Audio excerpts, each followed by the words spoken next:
অনুষ্কা তার শ্বশুর শাশুড়ি তার দেওয়ার নিতিন আর তার স্বামী অমিতের সঙ্গে প্রিয়াংশীকে দেখতে এসেছিল। আর অনুষ্কা নিতিনকে জিজ্ঞেস করছিল, দেখো নিতিন, আমার তো প্রিয়াংশীকে খুব ভালো লেগেছে। কত সুন্দর দেখতে, আর বাড়িঘরও বেশ ভালো। আর তুমি সেখানে কি করো? আমারও ভালো লাগছে বৌদি, কিন্তু ডিসিশন তো তোমাদেরই ফাইনাল হবে। সত্যি আমার দেওর কত সংস্কারী, তাই না? ম্যাডাম জি, আমি ওই ক্যাটাগরিতেই হই। মনে আছে যখন আমি আপনাকে পছন্দ করতে এসেছিলাম, এক দেখাতেই ভালো লেগে গেছিল। ওদিকে অমিতের মা বাবা ছেলের বাড়ির লোককে বলে, বাচ্চারা তো হ্যাঁ বলে দিয়েছে, এবার আপনারা বলুন, আমার ছেলে নিতিনকে পছন্দ হলে সম্বন্ধ পাকা করব। আরে হ্যাঁ দাদা, আমাদের আপনার ছেলেকে ভালোই লেগেছে, আমরা রাজি। ওরা চলে যাবার পরে প্রিয়াংশী নিজের মাকে বলে যে, মা, তুমি আমার বড় যাকে দেখলে কিরকম একটা শাড়ি পরে এসেছিল? মনে হয় বেচারি গরিব বাড়ির মেয়ে। তোর তাতে কি কাজ যে ও গরিব বাড়ির মেয়ে না বড়লোক বাড়ির? তোমার বাবা মা তো তোমাকে অনেক পণ দিতে চলেছেন। এত পণ দেখে তো তোর শাশুড়ি মা চোখের পালকে বসিয়ে রাখবে, দেখিস। এটা শুনে প্রিয়াংশী আনন্দ পায় এবং ১ মাস পরেই বিয়ে করেও নিতিনের বাড়িতে চলে আসে।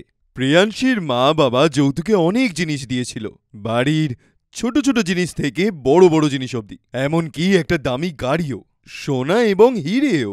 যারা প্রিয়াংশীর বাড়ি থেকে আসা যৌতুকগুলো দেখেছে তারা সবাই দাঁত কামড়াচ্ছিল। এমন মনে হচ্ছিল যেন একটা কোনো জিনিসও বাদ যায়নি। প্রিয়াংশীর বাড়ি লোক সবকিছু দিয়েছে। প্রিয়াংশীর মুখ দিখাই হচ্ছিল, তখন ওর শাশুড়ি তাকে একটা সোনার সেট দেয়। তখন একটা সাধারণ শাড়ি পরে অনুষ্কাও আসে এবং প্রিয়াংশীর হাতে একটা খাম দেয়। সবার চলে যাওয়ার পরে প্রিয়াংশী নিতিনের সঙ্গে বসে গিফটগুলো খোলে। তখনই সে তার বৌদির দেওয়া খামটা খুলে ফেলে, আর তাতে ১১,০০০ টাকা ছিল। সবাই আমাকে দামি দামি উপহার দিয়েছে, কিন্তু তোমার বৌদি তো আমাকে মাত্র ১১,০০০ টাকা দিয়েছে। ও ভীষণ সাধারণ, তাই না? ওকে দেখেই মনে হয় যে বেচারি গরিব বাড়ি থেকে এসেছে। তোমার এরমটা মনে হয় প্রিয়াংশী? যদি তাই হয় তাহলে এটা এরকমই হবে। এমনিতে বৌদি খুবই ভালো, উনি সবার খেয়াল রাখেন আর উনি সবাইকে নিজে থেকে বেশি ভালোবাসেন। তুমিও এরকমটাই থেকো। ও প্লিজ নিতিন, এটা কি বলছো তুমি? আমি তোমার বৌদির মতো কখনো হতে পারবো না। আমার নিজের একটা ব্যক্তিসত্তা আছে, আমি চাকর বাকরের মতো কাজ করতে পারবো না। আর আমি কাজ করবই বা কেন? আমার বাবা এত পণ দিয়েছেন, আর একটা চাকরও তো দিয়েছে সাথে, তাই না? কিন্তু মার বৌদি তো বাড়ির সব কাজ একাই করে। কিন্তু এখন আর করবে না, যখন সামনে কাজ করার লোক আছে তখন কেউ কাজ করে না। পরের দিন সকালবেলা প্রিয়াংশীর শাশুড়ি তাকে একটু মিষ্টি বানাতে বলে, কিন্তু প্রিয়াংশী তো কোনোদিন কিচেনে যায়নি, তাই জন্য সে প্রচণ্ড চিন্তায় পড়ে যায়। কি হয়েছে প্রিয়াংশী? তুমি কি রান্নাবান্না করতে পারো না? ঠিক আছে, কোনো ব্যাপার না, আমি তোমার সাথে গিয়ে সাহায্য করছি। আমি যেরকম ভাবে তোমায় বলবো তুমি সেভাবেই রান্না করো, কেমন? তোমার আমাকে দেখে মনে হয় যে আমি খাবার বানাতে পারি?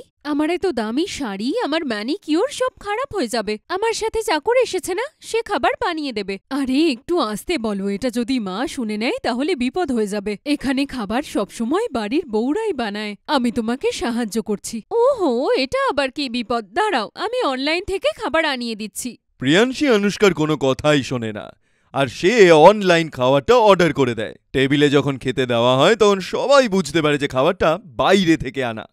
ছোট বৌমা, তুমি যদি খাবার বানাতে না পারো তাহলে রান্না করা শেখো। হয় আমার থেকে শেখো, নয়তো বড় জার থেকে শেখো, কিন্তু এরকম বাইরের খাবার আমাদের বাড়িতে আসে না। কিন্তু আমার এটা ইজি মনে হলো, দেখো না কম টাকায় কত খাবার এসেছে। তাহলে রান্নাঘরে গিয়ে এত পরিশ্রম করার কি দরকার? প্রিয়াংশী, মা যেটা বলছি শুনে নাও।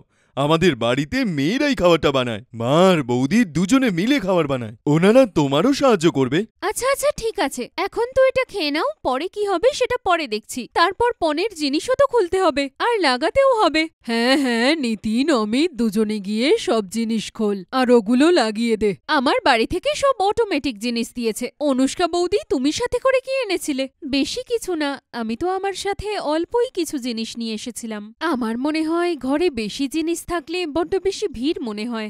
হ্যাঁ, গরিব কোথাকার। সোজা সোজা বলে কেন দাও না যে বাড়ির লোকের কাছে অত টাকাই ছিল না যে তোমায় কিছু দেবে। ভালো হয়েছে, আমার শ্বশুর শাশুড়ি এবার আমায় বেশি ভালোবাসবে, ওকে নয়।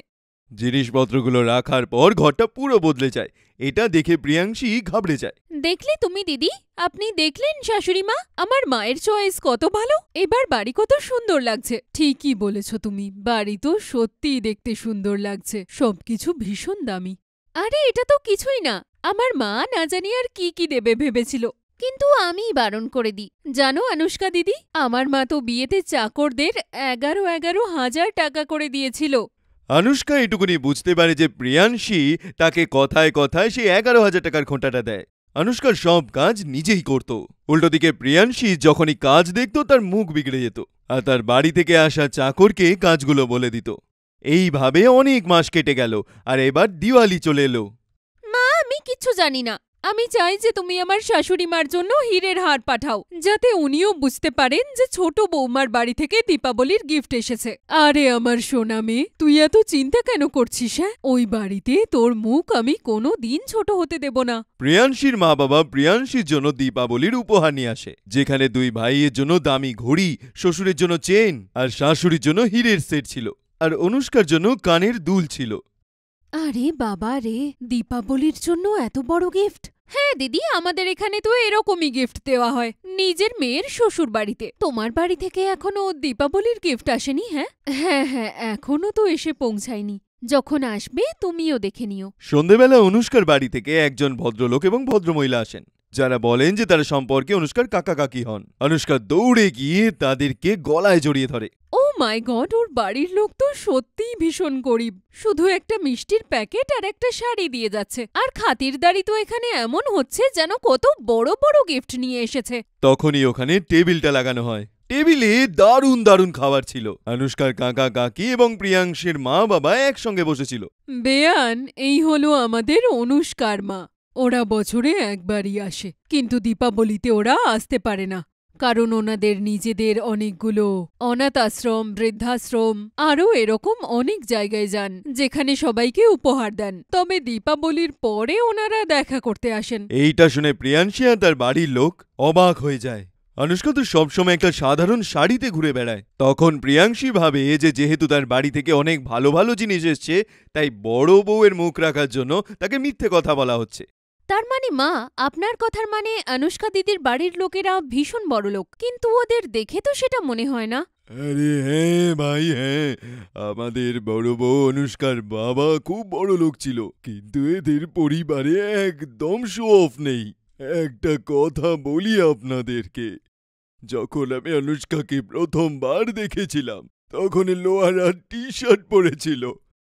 আমি ভাবিনি যে ও এত বড় বাড়ির মেয়ে, আর যেরম ভাবে এসে ওই ঘরটাকে আপন করে নিয়েছে, তার থেকে তো বোঝা যায় যে অনুষ্কার থেকে কেউ ভালো হতেই পারে না। হ্যাঁ হ্যাঁ বাবা, আপনিও খারাপ ভাববেন না। আমি অনুষ্কা দিদিকে কিচ্ছু বলবো না। আপনারা যতই প্রশংসা করুন না কেন, কিন্তু আমি জানি অনুষ্কা দিদির বাড়ির লোকেরা ভীষণ গরিব। দেখুন না, দিওয়ালির জন্যেও শুধু একটা শাড়ি আর মিষ্টিই এসেছে। অনুষ্কা দিদি তো আমায় মুখ দেখার অনুষ্ঠানে 11,000 টাকা দিয়েছিল। আরে না না, সেরকম কিছু না। আমরা দুজনেই ছোট ম্যাডামকে ভীষণ ভালোবাসি। আমাদের নিজেদের কোনো মেয়ে নেই, তাই অনুষ্কা আমাদের এই অধিকার দিয়েছে যে উৎসবে আমরা ওর জন্যে কিছু আনি, যাতে নিজেদের মেয়ে না থাকার জন্যে আমাদের খারাপ না লাগে। কিন্তু প্রিয়াংশীর এগুলো মিথ্যেই মনে হচ্ছিল। একদিন দিওয়ালির পরে একটা বড় গাড়ি বাড়ির সামনে এসে দাঁড়ায়। গাড়ি থেকে একজন বেশ বড়লোক পুরুষ আর মহিলা বেরিয়ে ঘরে ঢোকেন, আর নিতিনের মা বাবা তাদের স্বাগত জানায়। তখনই প্রিয়াংশীর বাবাও ওখানে চলে আসে। আরে মেয়েরা স্যার, আপনি এখানে? আরে হ্যাঁ, আমরা তো আমাদের মেয়ের সঙ্গে দেখা করতে এসেছি। কেমন আছেন আপনি? এবার তো আপনার বিজনেস ভালো চলছে তো? এইটা কি বলছেন আপনি? অনুষ্কা বৌমার বাবা আপনি? আরে হ্যাঁ স্যার, আপনার জন্যই তো। আপনি যদি ঠিক সময় লোন না দিতেন আমার বিজনেস বন্ধ হয়ে যেত। তখন অনুষ্কাও চলে আসে, এসে নিজের মা বাবাকে গলায় জড়িয়ে ধরে। তা আপনারাও অনুষ্কার বেশভূষায় ধোকা খেয়ে গেছেন তো? আরে আমাদের মেয়ে খুবই সাধারণভাবে থাকে, আর এটাই তোর আসল সৌন্দর্য। আরে খুব ভালো সুযোগ, দুই বৌমার মা বাবাও এখানে আছে। চলো আজ তো তাহলে একটা পার্টি হওয়াই হয়। অবশ্যই হওয়া উচিত, কিন্তু ঘরে হবে না, আমরা 5 স্টার হোটেলে যাব। প্রিয়াংশী একদম হয়রান হয়ে যায় যে অনুষ্কা এত বড় বাড়ির মেয়ে, কিন্তু তার এক ফোঁটা অহংকার নেই। এদিকে প্রিয়াংশী অত বড় লোকও ছিল না। সবাই রাতে পার্টি করে, আর তার পরের দিন প্রিয়াংশী অনুষ্কাকে বলে, আমাকে ক্ষমা করে দিও অনুষ্কা দিদি, আমার মনে হয়েছিল তুমি খুব গরিব, তাই তোমাকে নিয়ে মজা করেছি। হ্যাঁ প্রিয়াংশী, আমি জানি যে তুমি আমাকে নিয়ে মজা করছিলে, কিন্তু এতে তোমার কোনো ভুল নেই, কারণ আমার এইভাবে থাকতেই ভালো লাগে। নিজের হাতে খাবার বানিয়ে খাওয়াতে ভালো লাগে। আমি তো বলি তুমিও এটা করে দেখো, তোমারও ভীষণ ভালো লাগবে। আর হ্যাঁ, সেদিন আমি তোমাকে মুখ দেখার অনুষ্ঠানে 11,000 টাকা এমনি দিয়েছিলাম। তোমার আসল গিফট তো আমি নিতিনকে আগেই দিয়েছি। কি, নিতিনকে? হ্যাঁ, অনুষ্কা বৌদি আমাকে তো গিফট দিয়েছিল, আমি বলতেই ভুলে গেছি। উনি একটা বাংলো দিয়েছেন তোমাকে। এইটা শুনে প্রিয়াংশী প্রচণ্ড লজ্জা পায়। এবার আমিও তোমার মতো এই বাড়িটাকে ভালোবাসবো আর সব কাজও করব তোমার মতোই। খুব ভালো, তাহলে চলো দুজনে মিলে কাজ করি। আর এখন দুই বউ একসাথে কাজ করে। মা, বাবা, আমার এই পুতুলটা চাই। দাদা, এই পুতুলটার দাম কত আছে? দাদা, এটা পুরো 8,000 টাকা। এই নিন 8,000। আর আমার আদরের মেয়ের জন্য এই পুতুলটা প্যাক করে দিন। বাবা, আমাকেও পুতুল কিনে দাও না, আমার এই পুতুলটা খুব পছন্দ। এটার দাম তো 1200 টাকা। টাকা কি গাছে ফলে যে আমরা এত দামি খেলনা কিনে দেব? চল চুপচাপ এখান থেকে চল। যেহেতু কাঞ্চনের গায়ের রংটা চাপা, তাই জন্য তাকে যে 9 মাস পেটে রেখেছিল সেই মা শারদাও কে সহ্য করতে পারত না। অভিনবও কাঞ্চনকে খুব একটা সহ্য করতে পারত না। দুই মেয়ের জন্ম দেওয়ার পরেও মা শারদা এবং অর্ণব শুধু নিজেদের ভরসা মেয়েকেই ভালোবাসত। মা, আজ খাবারে কি বানিয়েছো? আমার ছোট্ট মেয়ের পছন্দের জিনিস বানিয়েছি, চটপটে ঢ্যাঁড়স। আর মা, আমার জন্য কি বানিয়েছো? তুই কি রানী এলিজাবেথ নাকি যে তোর জন্য আলাদা রান্না করব? যা হয়েছে সেটাই চুপচাপ খা। মা, তুমি রোজ শিবানীর পছন্দের খাবার বানাও, কখনো তো আমার পছন্দের খাবারও বানাও। মা, খেতে হলে খা, না হলে না খেয়ে মর, বুঝেছিস? এই কথাটা শুনে বেচারা কাঞ্চন কাঁদতে কাঁদতে নিজের ঘরে চলে গেল। ভগবান, কেন আমার মা বাবা আমায় এত ঘৃণা করে? আমি তো কোনো দুষ্টুমিও করি না, আর ওদের সব কথা শুনি, তাও ওরা আমাকে সব সময় বকে। এরকম কেন ভগবান? এই সহজ সরল কাঞ্চনকে এখন কে বোঝাবে যে এই জিনিসগুলো ওর সাথে ঘটছে তার কালো রঙের জন্যে। সময় এরমভাবেই কাটতে থাকে আর দুই বোন বড় হয়ে ওঠে। বাবা, আমি আমার কলেজের বন্ধুদের সাথে ট্রিপে যাচ্ছি, আমার 30,000 টাকা দরকার। 30,000-এ কি হবে? আমি তোমাকে 50,000 দিচ্ছি, মজা করো নিজের ট্রিপে। বাবা, আমারও একটু টাকা দরকার ছিল, বেশি না, ওই 1000 টাকা। আসলে কলেজের কিছু বই কেনার ছিল। তোর পড়াশোনা করে কোনো লাভ নেই। তোর এই কালো মুখ দেখে কোনো বড় মাল্টিন্যাশনাল কোম্পানি তোকে চাকরি দেবে না। এত বছর ধরে আমাদের উপর বোঝা হয়ে রয়েছিস, না জানি আর কত বছর তোকে সহ্য করব। যেখানেই বিয়ের কথা তুলতে যাই, কালো রঙের জন্য সবাই না করে দেয়। না জানি আগের জন্মে কি এমন পাপ করেছিলাম যে তোর মতো মেয়ে আমার কোলে জন্ম নিয়েছে। রোজ রোজ নিজের এই কালো রঙের কথা শুনে এবং সেটাও আবার মা বাবার থেকে শোনার জন্য কাঞ্চন একদম ভেঙে পড়েছিল। এইভাবেই সময় কাটছিল এবং আজকে কাঞ্চনকে দেখতে বরের বাড়ি লোক আসলো। আজ থেকে আপনার শিবানী আমাদের। আপনি এবার শুধু বলুন আমরা বরযাত্রী নিয়ে কবে আসব। আরে দিদি, আপনার যবে ইচ্ছে আপনি আসুন। শর্মিলা তার নিজের ছেলে রাজের জন্য শিবানীকে পছন্দ করে। দুই পরিবার একসাথে বসে কথা বলছিল এমন সময় হাতে শরবতের ট্রে নিয়ে ওখানে কাঞ্চন ঢোকে, যাকে দেখে শর্মিলা বলে ওঠে, আরে এটা কে? এর ব্যাপারে তো আপনি কিছু বলেননি। এ আমাদের বড় মেয়ে কাঞ্চন। আসলে ওর রংটা চাপা তো, তাই জন্য কোথাও ও সম্বন্ধ পাচ্ছি না। নিজের বাবার এই রকম কথা শুনে কাঞ্চন খুব কষ্টে নিজের কান্নাটাকে চেপে রাখে আর শরবতের ট্রেটা নিচে রেখে ফেরত চলে যায় নিজের ঘরের মধ্যে। যেটা দেখে শর্মিলার দ্বিতীয় ছেলে আনমোল বলে ওঠে, মা, তুমি তো অনেকদিন থেকে আমার বিয়ে দেওয়ার জন্য ভাবছিলে। আমি এখন বিয়ে করতে চাই। আমার ইনার মেয়ে কাঞ্চনকে খুবই পছন্দ হয়েছে। কি?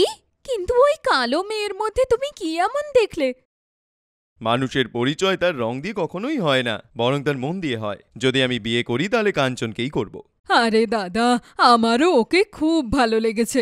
যদি আপনি চান তাহলে কাঞ্চনকে আমি আমার বড় বৌমা বানাতে চাই।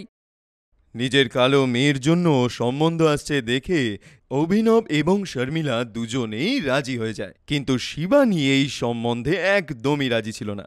এত বছর ধরে ওর কালো চেহারা দেখে দেখে আমি ক্লান্ত হয়ে গেছি। ফাইনালি আমি খুশি ছিলাম যে আমাকে আর ওর মুখ দেখতে হবে না। আর তোমরা তো ওকে আমার যা বানিয়ে দিলে।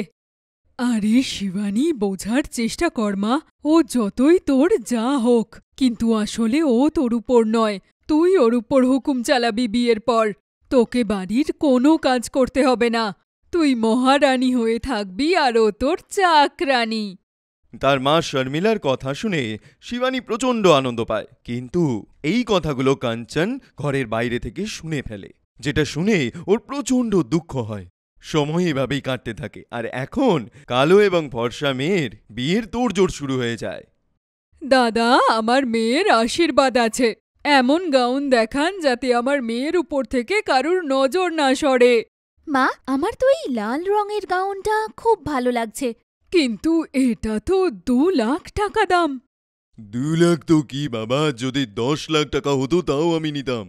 এমনিতেও লাল রংটা আমার মেয়ের গায়ে খুব সুন্দর যাবে, গোলাপ ফুল মনে হবে ওকে দেখে, পুরো গোলাপ ফুল।